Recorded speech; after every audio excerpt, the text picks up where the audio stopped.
A los géneros tradicionales también se les conoce como modelos de construcción aristotélica. Esto por el famoso equívoco de que Aristóteles enseñó cómo se hacía teatro, ¿no?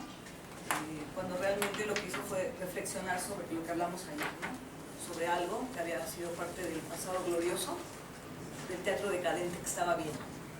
Esto es muy simpático porque cada época tiene su profeta que dice el tiempo pasado fue mejor y no, la crisis, la decadencia, ya no hay teatro como el de antes. Lo oímos a cada rato, ¿no? Personas que salen de ver una función que dicen no, esto ya no es lo que yo vi. En fin, entonces, por eso puse entre paréntesis aristotélica, porque Aristóteles no se propuso hacer preceptivas. El gran equívoco viene en la última de las grandes traducciones, que es en el Renacimiento italiano, con Pomponio Leto, que no solamente, bueno, empezó antes, ahorita les cuento una historia, no solamente indicó que era una preceptiva, que era una manera de enseñar a escribir, sino que confundió términos. Como no había términos en italiano o en el latín que correspondieran a los términos griegos, decidió que, por ejemplo, mímesis era imitación, ¿no? Entonces todo el mundo ha creído desde entonces que la mímesis es la imitación de la vida y reduce al artista entonces a la función de un loro, ¿no? De repetir, de copiar, y no es así, es una construcción poética. Catarsis también, ¿no? Como purga, como voy yo a ver un espectáculo para sacar todos los demonios que me poseen, esculpirlos y salir tranquilo después de ver aquello, ¿no? Como un mero ejercicio sin otra función más que de purgar. Y hay ahora estudiosos como Luis de Tavira, que está haciendo una exploración. Él da talleres de poética de 1 año solo estudiando poética aristotélica, desmenuzándola. Y son absolutamente arrobadores sus talleres, ¿no? Está uno a las 9 horas que dura la sección así, en suspenso.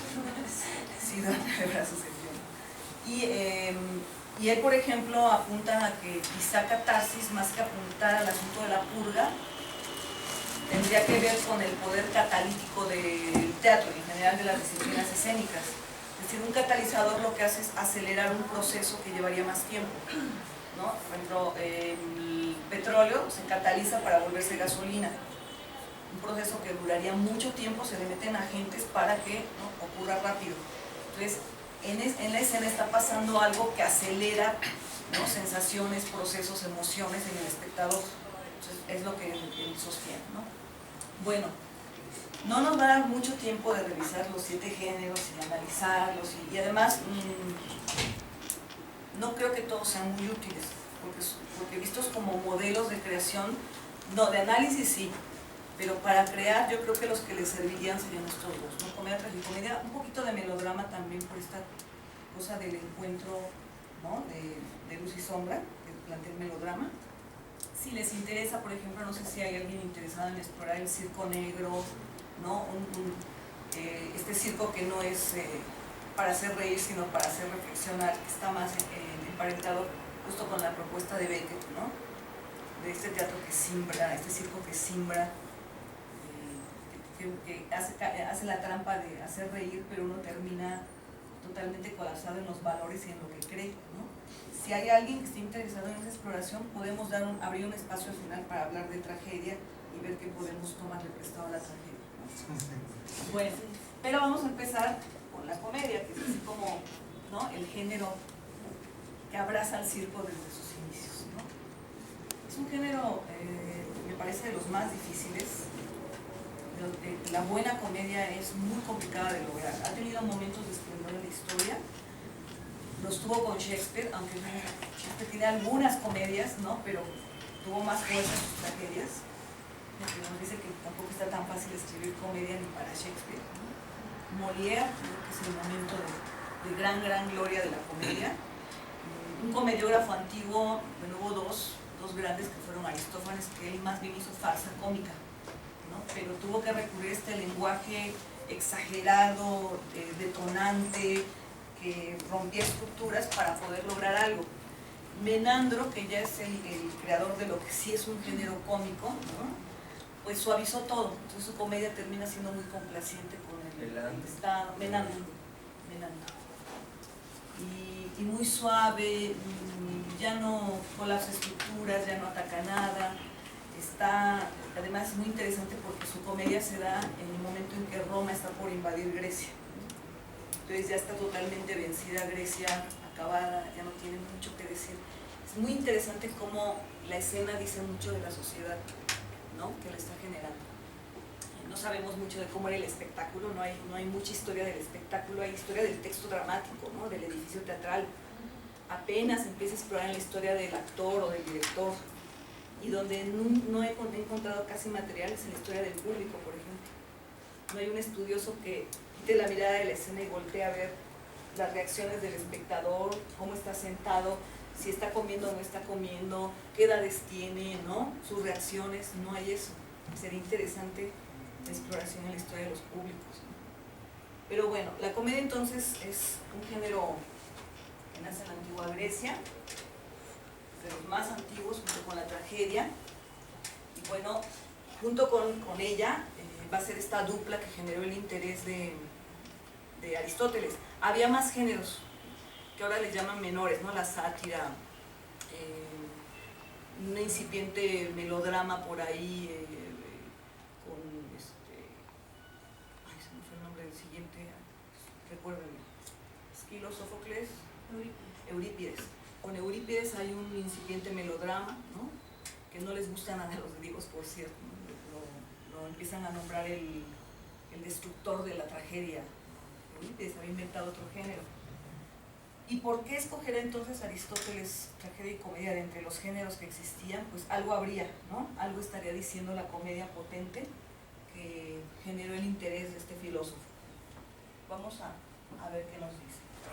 Ahora, hay mucha controversia en cuanto a qué significa la palabra comedia, ¿no? Yo encontré como 4 posibles definiciones y raíces diferentes y escogí 2. Una que es comos, que significa banquete, ¿no?, porque parece ser que su origen tiene que ver con las fiestas campestres, con estas reuniones familiares en donde al finalizar la comida, entre que se tocaba un instrumento, se medio cantaba, se improvisaban juegos, se bailaba, se celebraba la vida.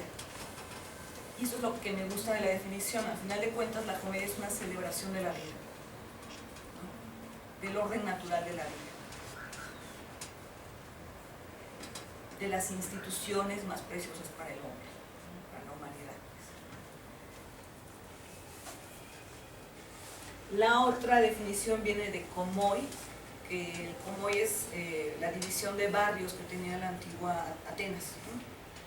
Y los cómicos que solamente tenían participación en los certámenes, ¿no?, que eran anuales, 2 veces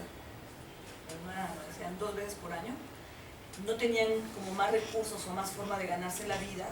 Algunos eran campesinos un tiempo y cuando llegaba el festival se transformaban en actores, pero había otros que tuvieron la necesidad de ser actores de tiempo completo. Entonces empezaron a trashumar, ¿no?, a recorrer pueblos y a presentar espectáculos. Y entonces acudían a los barrios, pero a los barrios periféricos, porque en la zona central no los dejaban presentarse. Entonces, la comedia nació censurada, fíjense, ¿no?, la comedia popular, y siguió censurada mucho tiempo.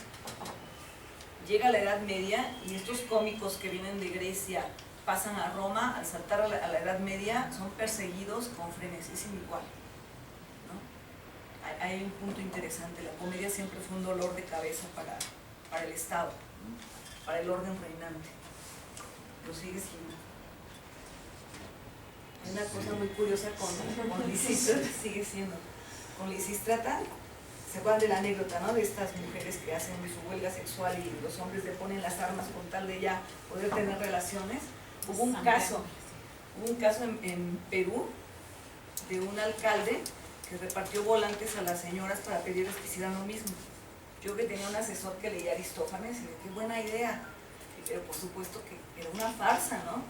La señora, yo creo que miraron el papel y se rieron del alcalde toda la tarde, ¿no?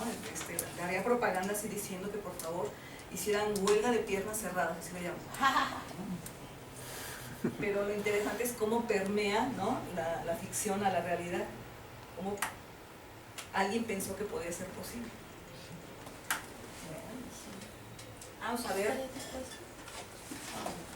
la comedia, las características de la comedia. Y tendríamos que empezar por hablar de protagonista y antagonista. ¿no? El protagonista originalmente no era el personaje, sino el actor. Era la antigua tragedia, antigua comedia, tenía muchísimos personajes, pero pocos actores. Es decir, el actor salía, cambiaba de máscara y hacía otro personaje. Y entonces la jerarquía era protagonista, el actor más importante, que probablemente hacía al personaje más importante y otros roles por ahí, ¿no? Si uno se fija en la construcción, hasta eso tenía que tomar en cuenta el dramaturgo, calcular el tiempo en que salía este personaje y le diera tiempo de cambiar la túnica, ponerse la otra máscara y entrar con toda tranquilidad del otro lado para hacer a otro personaje. Y era un dramaturgo para la escena, pues, que estaba ahí, no, se va a tropezar, se va a caer, hay que meter otra cosa aquí, ¿no? Y entonces eran protagonistas, deuteragonistas, triptagonistas y antagonistas. Protagonistas, protagonistas Y antagonista. Y el rol del antagonista era el de que se oponía a la acción del protagonista. No era el malo, ni el regular, ni el villano, sencillamente el que se iba a oponer al protagonista.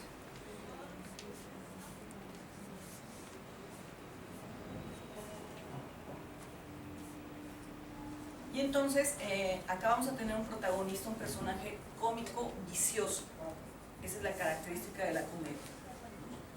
Ahora, ¿qué es el vicio? Es un vicio de carácter, no vicioso de que se alcoholiza y apareciera por ahí tirado, sino el vicio de carácter, ¿no? Y un vicio de carácter es una conducta compulsiva que se repite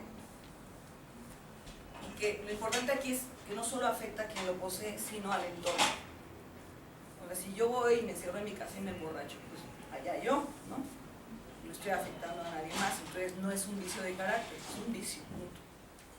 Pero si el hecho de ingerir alcohol afecta a alguien más, ya se vuelve un vicio de carácter, estoy afectando un orden, ¿no?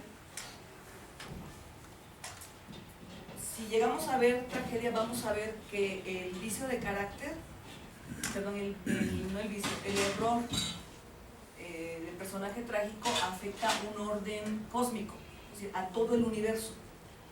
Acá no. Qué lástima que no hemos tenido, pero acá afecta el entorno social, ¿no? Y entonces, el vicio de carácter altera el orden moral reinante. En la actualidad ya no hay muchas fronteras entre moral y ética, pero en la antigüedad sí. Entonces, voy a explicar más o menos para entender cuál es el orden moral y el orden ético. El orden ético es aquel en el que creemos a nivel de cosmos, de humanidad completa, ¿no? Es decir, en qué valores creemos como seres humanos, en general, en que matar está mal, ¿no? Si le preguntan a alguien en China, alguien digo con conciencia, no un dictador, ¿no? Darle la vida a alguien está mal, ¿no? Y en eso coincidimos en diferentes latitudes. Todos tenemos derecho a la libertad, es otra condición ética. En cambio, el orden moral solo obedece a una latitud y a un tiempo específico. Un ejemplo. Me imagino que aquí también, pero voy a tomar el ejemplo de México porque es el que tengo como constatado, ¿no? En los años 30, si una chica estaba en la calle fumando, cualquier hombre no solamente estaba en derecho, sino en obligación de tomarla y presentarla en una comisaría y acusarla de estar fumando en público. Inmediatamente llamaban a alguien de la familia de la chica, le daban una reprimenda y se iba a su casa. Si intentáramos hacer esto ahora, quien terminaría en la cárcel sería quien lleva a la chica arrastrando a, ¿no? Entonces, estamos hablando de que era una norma moral aquella, ¿no? De no fumar las mujeres en la calle, que obedeció a un tiempo, los años 30, y a una circunstancia que era en México de ese tiempo. Cambia, la moral cambia, el orden moral, pretender que siga vigente sí, es un absurdo. Esto de que luego señoras quieran que, ¿no?, que el cura siga siendo la voz de mando de la república, pues no, en algún momento fueron una autoridad civil, pero ya no más. Entonces, el orden moral es el orden social de un tiempo y una latitud específica, una geografía específica, ¿no? Igual, por ejemplo, si ustedes van a otro país, ¿no? Si fuéramos a un país islámico, por ejemplo, ¿no? Pues no, sea la sorpresa total de las costumbres del orden moral, que no corresponde a esta latitud. Bueno, la conducta del personaje entonces no llega a afectar al cosmos, tampoco es alguien que por su vicio de carácter vaya a matar o quitarle la libertad a alguien, pero sí afecta a su sociedad, ¿no? Entonces tenemos que esto ya lo vimos ayer, es un género realista de material probable, y que está indicando que hay un carácter complejo, es decir, no nada más tiene un vicio de carácter, también tiene virtudes. No es un villano malo, malote o vicioso. Vamos a pensar en vicios de carácter. ¿Qué conductas humanas afectan un orden social? Piensen. Robar. El robo, ajá. La avaricia, la ira, la avaricia, ajá. El mal. Lo iracundo, la ira, ajá. Los celos, La envidia. la envidia. Sí, bueno, tiene muy claro lo que es un vicio de carácter.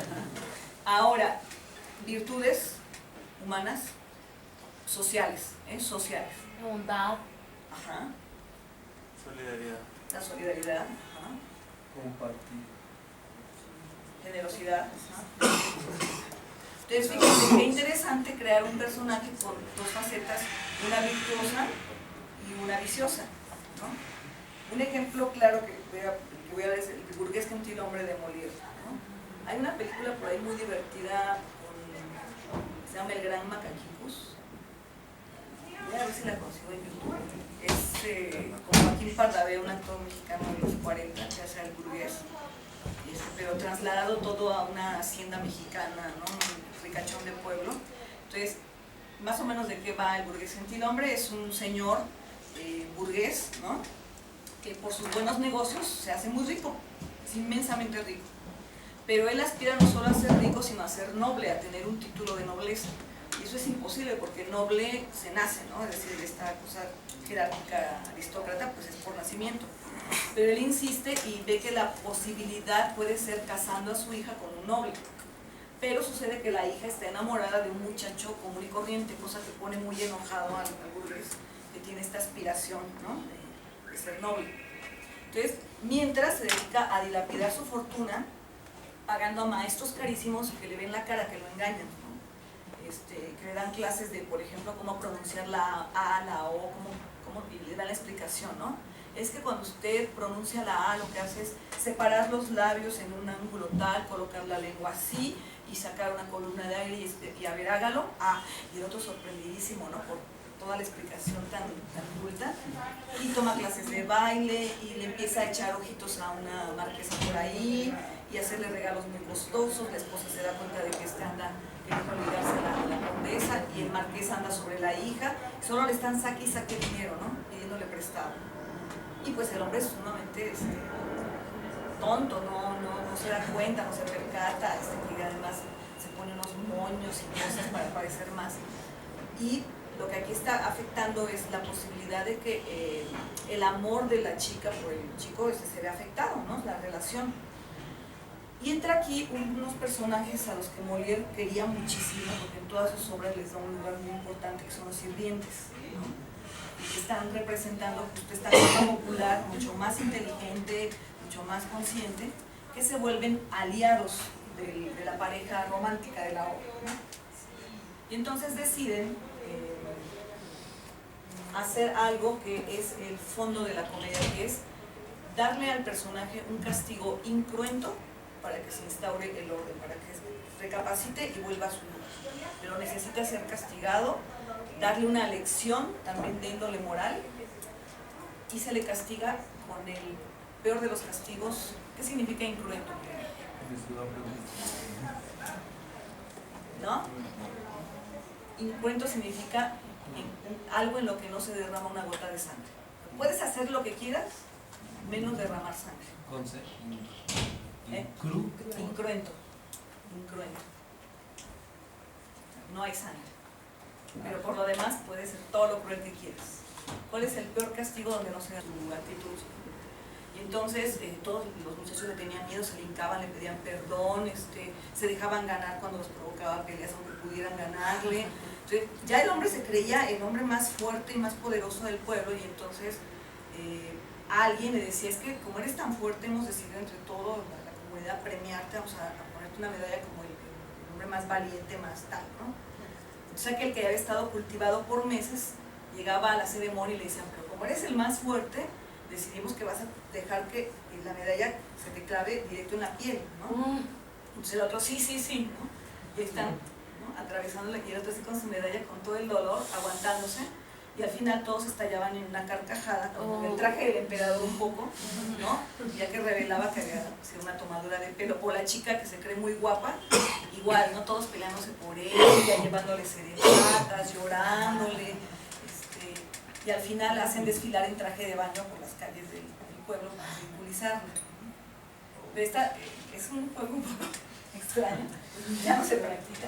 Puedo dar un ejemplo, en Bolivia también hacen un castigo así las mamachas, y están en algunos pueblos cuando roban, cogen al que roba y lo ponen en la mitad del pueblo y traen las mamachas así más, como las más reconocidas pues, por las que quieran participar, las que están ofendidas con el pelado, traen matas de ortiga esa de selva, que es ortiga larga así, y cogen y lo ortigan entre las mamachas.